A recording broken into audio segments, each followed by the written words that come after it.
सर्व मंगल मांगल्ये शिवे सर्वार्थ साधिके शरण्ये त्र्यंबके गौरी नारायणी नमस्तुते। उमापति शंकर भगवान की जय। माता गौरी की जय। मंगला गौरी व्रत कथा। प्राचीन समय में पंपापुर नामक गांव में एक साहूकार अपनी पत्नी के साथ रहता था। वे धनवान और सुखी था, परंतु उसके कोई संतान नहीं थी। बस यही दुख उसके मन को कचोटता रहता था। एक दिन साहूकार के घर पर एक साधु महाराज आए। उन्होंने खूब आदर सत्कार किया और अपनी व्यथा सुनाई। साधु महाराज ने मंगलवार को पार्वती जी की पूजा करने तथा व्रत रखने को कहा। श्रावण मास के पहले मंगलवार से सेठानी ने पार्वती जी की पूजा करना प्रारंभ कर दिया। उस दिन वह व्रत भी रखती थी। कई महीनों तक उसने व्रत एवं पूजन किया। उसके भक्ति भाव से माता पार्वती जी प्रसन्न हुई। एक दिन साहूकार को स्वप्न आया कि जिस आम के वृक्ष के नीचे गणेश जी बैठे हों, उस आम के वृक्ष का फल तोड़कर तेरी पत्नी को खिला दे तो अवश्य ही पुत्र रत्न की प्राप्ति होगी। अब तो साहूकार ऐसे आम के वृक्ष को ढूंढ रहा था।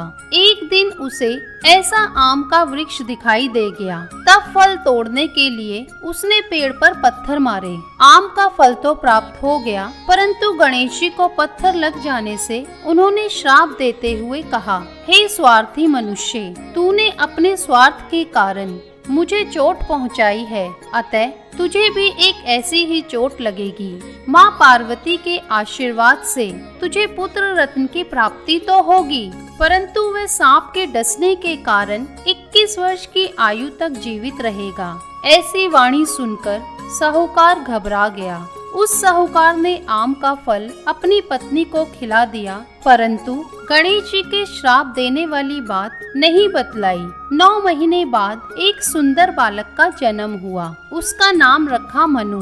उन्होंने मनु के लाड प्यार में कोई कमी नहीं रखी।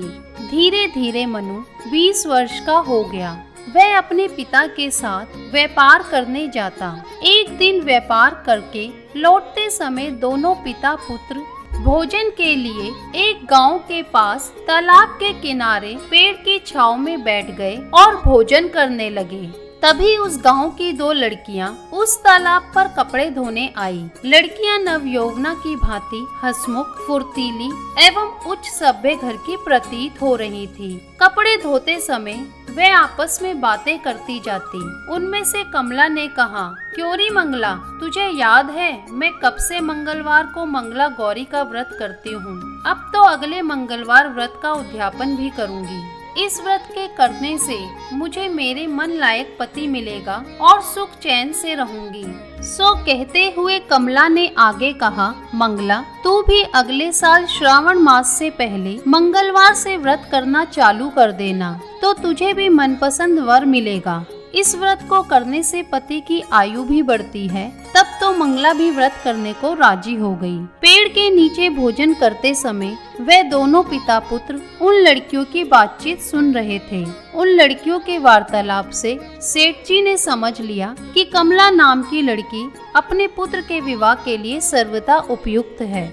सेठ जी ने अपने पुत्र की मनोभावना जानने के लिए पुत्र से कई तरह की बातें कही। पुत्र भी अपने पिता के विचारों से सहमति प्रकट करता। अतः सेठ जी ने अपने पुत्र का कमला के साथ विवाह करने का निश्चय कर लिया और सोचा कि ऐसा होने पर मेरे पुत्र की आयु बढ़ सकती है और कोई अनहोनी घटना भी टल सकती है। अब पिता पुत्र कमला के पीछे पीछे उसके घर गए। कमला के पिता नामी साहूकार थे। सेठ जी ने कमला के पिता से अपने पुत्र के विवाह के बारे में बातचीत की।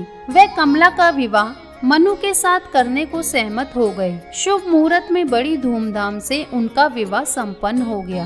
दोनों ने पति पत्नी के रूप में संसार चलाना शुरू किया तो घर में आनंद का वातावरण रहने लगा। कमला ने ससुराल में आकर भी मंगला गौरी का व्रत नियमानुसार चालू रखा, जिससे माता पार्वती एक दिन कमला को स्वप्न में दर्शन देकर कहने लगी, मैं तेरे व्रत से प्रसन्न हूँ, लेकिन तेरे पति की आयु बहुत कम है। अगले महीने मंगलवार को एक सर्प तेरे पति के प्राण लेने आएगा।